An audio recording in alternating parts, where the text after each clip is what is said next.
Wanderers, we are here to get gear, and we're going to talk about the best ways to do that.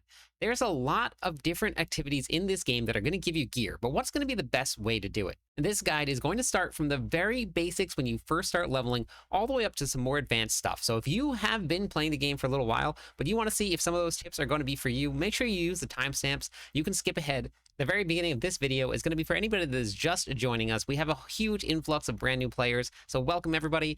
We're going to start with the basics so that you can know how to gear your character up as soon as you hit the ground running. There's a lot of ins and outs to that, and then when you get to the end game, there's a whole bunch of new and exciting content out there for you. The first thing we're going to start with is we're going to start over here on Mobalytics. Now, this is one of the sites out there that will allow you to do build guides. There's a whole bunch of really great creators that are putting out content. I have written an article for them on the best ways to gear up, and that will be in the description of this video for anybody that wants to go through it, but we're going to go over it today. So gearing is definitely a complex part of this game, especially if you're just getting started. Now, how do you know what gear to put on? When do you put it on? And then how do you choose the right stats for you? Now, we're going to start with the different types of gear. You have your magic, which is blue, your yellow, which is rare. You have your legendary, which has no stars next to it. And by stars, I mean this right here. Once you get a star next to you, one of the stat lines are called affixes. This is going to be called an ancestral legendary piece of gear. Then we have your regular uniques, and then you have your ancestral uniques. Now, those stars are going to represent a much bigger stat than what normally would roll on anything that is not ancestral. Ancestral rolls at 1.5 times the normal stat line, so you definitely want to be looking for your ancestral piece of gear. That comes later on. When you're first leveling, the first items that you're going to run across are going to be either white or blue. Now, how do you know if you want to put them on? There's a handy little trick that we always follow. If it's green, it's on. Now, if it's green and it's on and you don't know what that means, click the link to the video that's on the screen right here. This is going to explain to you how to turn on all the settings so you can see the comparison as well as those green or red numbers depending on if it's an increase or a decrease. When you're first leveling, there's really going to be very, very small choices that you have to make. If the item is a higher item power, then you're pretty much going to put it on. For anybody that has questions about leveling, you can always come over here. This is my website. This is cliptis.com. I have a whole bunch of how-to videos, including a leveling guide. This leveling guide right here, you're going to look for the ultimate leveling guide. You can also pick one for any one of your classes. This is going to be linked to an entire write-up on how to level, when to put gear on, where to go, what to do, different leveling paths, when you unlock specific things that are going to be very, very important for the leveling process, all the way including a level 60. Now, there's a lot more on this website, but this is just going to be about gearing, so we're going to hop back into how you get your gear. So on the top here, you can see this is 719 item power. The yellow piece that is 724, and then when we get to the legendary piece of gear, this is 750. Once you start finding legendary gear, if you happen to find a legendary piece of gear early on, and then you find a yellow piece of gear, especially a weapon, that weapon may do a lot more damage, even though it's not a legendary. You're still going to want to put that on. That's going to make the biggest difference. Your weapons will change more than any other piece of gear during the leveling process, so you really should focus on upgrading those before you upgrade anything else. So you found yourself a legendary piece of gear nice and early on. It was very strong, but now you're starting to outgrow it. You found yourself a better weapon that you want to replace it with. What do you do with that legendary piece of gear? Well, the first thing that you do not want to do is you do not want to go and sell your items here. If you look here, it is a great way to get some gold. You're broke, you want to make some money so that you can upgrade your gear. So you can go ahead and if you wanted to sell this, you can, and you can make something. But there's a much better way, and you're going to set yourself up for success later on if you go and you salvage all of your gear. How do you salvage your gear? You come over to the blacksmith here. Now, if you see this little white mark over on the top of this item right here, it doesn't have it on this one here. These are aspects. What it says on the top here, the Lich Blade of a Cursed Touch. The Lich Blade is the name of the weapon. A Cursed Touch is the name of the aspect. And what the aspect is, it's something that you can pull off of that item. And then when you get a yellow piece of gear or another legendary piece of gear, you can put that aspect, a Cursed Touch, back onto that piece of gear. So you need to make sure that you're salvaging them, and they're going to go into your Codex of Power. So I take this salvage here, and I salvage this item, and now it's going to tell me that a Cursed Touch aspect has been upgraded. You're going to bring up your menu here. You can go to your Codex of Power, and now you have a list of every single one of your aspects. You go over to the occultist here, and then you can take any of your pieces of gear that is a rare or legendary, and then you can put on an aspect. If I put on an aspect here and I imprint it, now it becomes a legendary piece of gear, and you can see right here, I now have the Accelerating War Council band. Now, the War Council band is the name of the item, and the Accelerating is the name of the aspect. So we have now created a legendary item. It still only has 2 affix lines because it only had it when you imprinted, but that's a great way to put on additional stats that you're going to need during the leveling process. So you've just hit level 60 now, and now you're looking to replace all of the leveling gear that you had. Every single piece of gear that drops will now be level 750. This item power here, no matter what piece of gear you get, will be 750. The next thing to know is going to be your difficulty settings. So once you have hit level 60, you will now unlock the end game. You are going to progress through the pits. Once you get into the pits, you're going to push yourself to level 10 on the pits.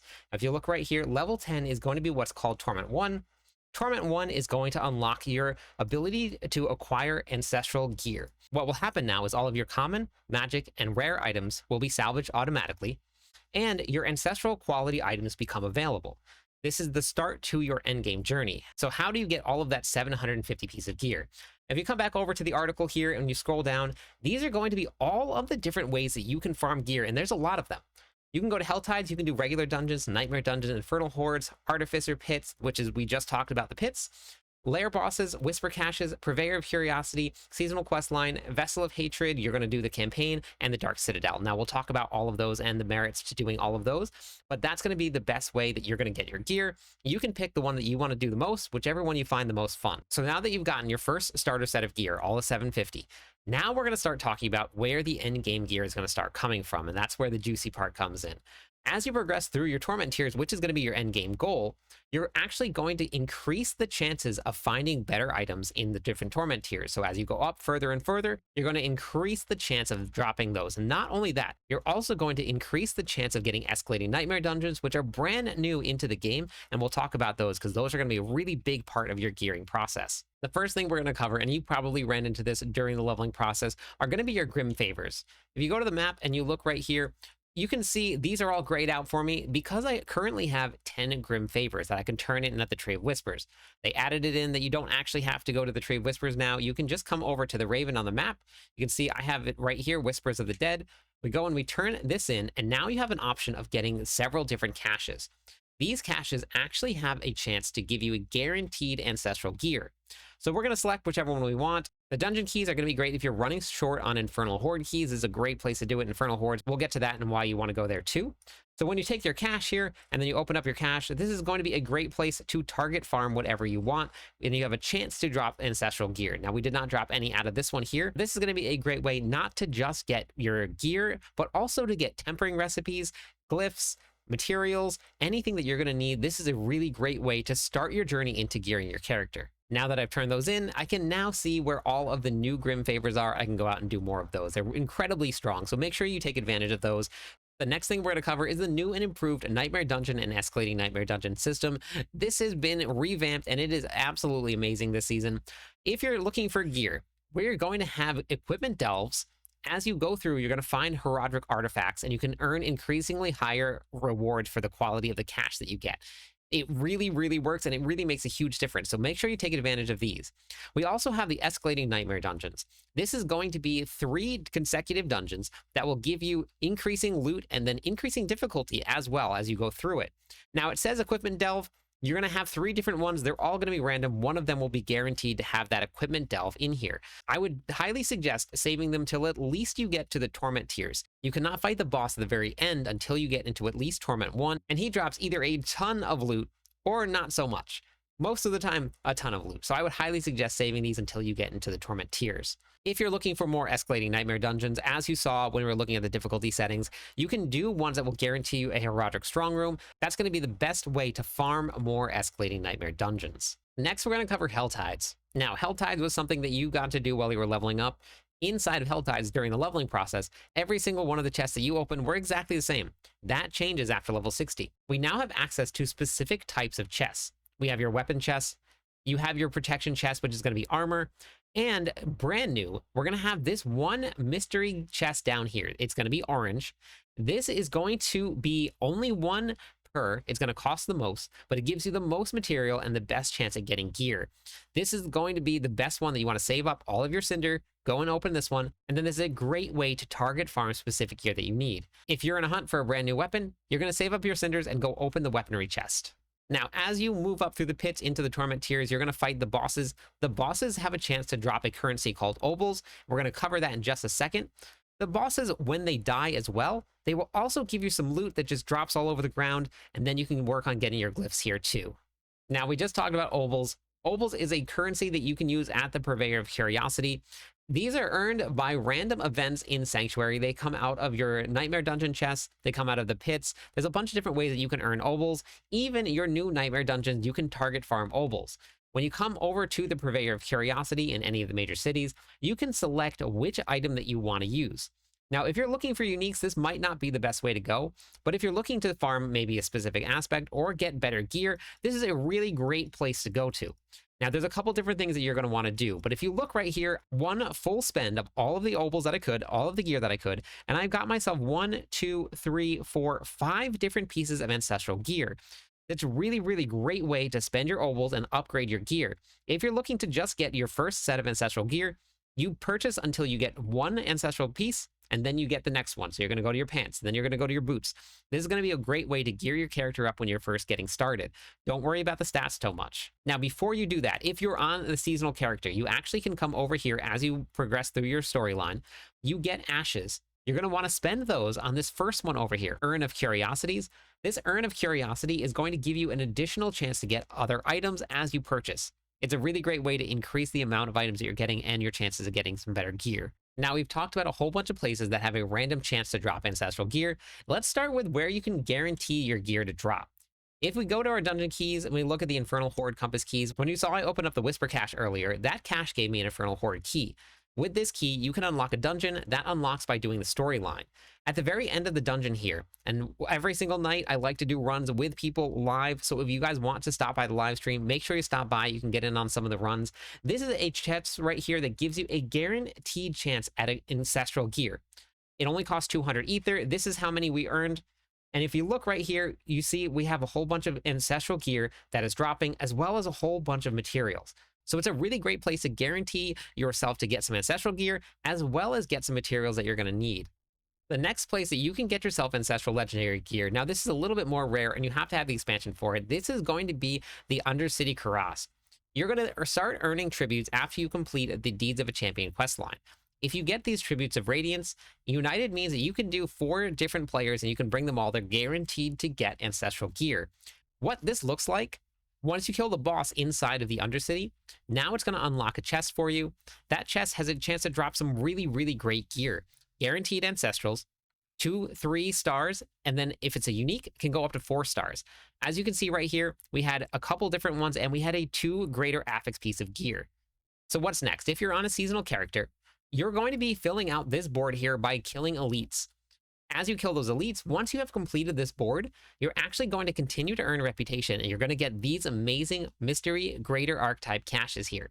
These things are awesome. They give you a ton of materials, guaranteed ancestral gear. Those can be legendary, and those can also be unique. As you can see right here, we got one of each. So we have a unique, and we also have our legendary gear that is both Greater Affixes gear. Those are all of the ways you can get your gear. Now, how important are the Greater Affixes? Now, they make a difference, but they're not quite as important as it seems like they would be.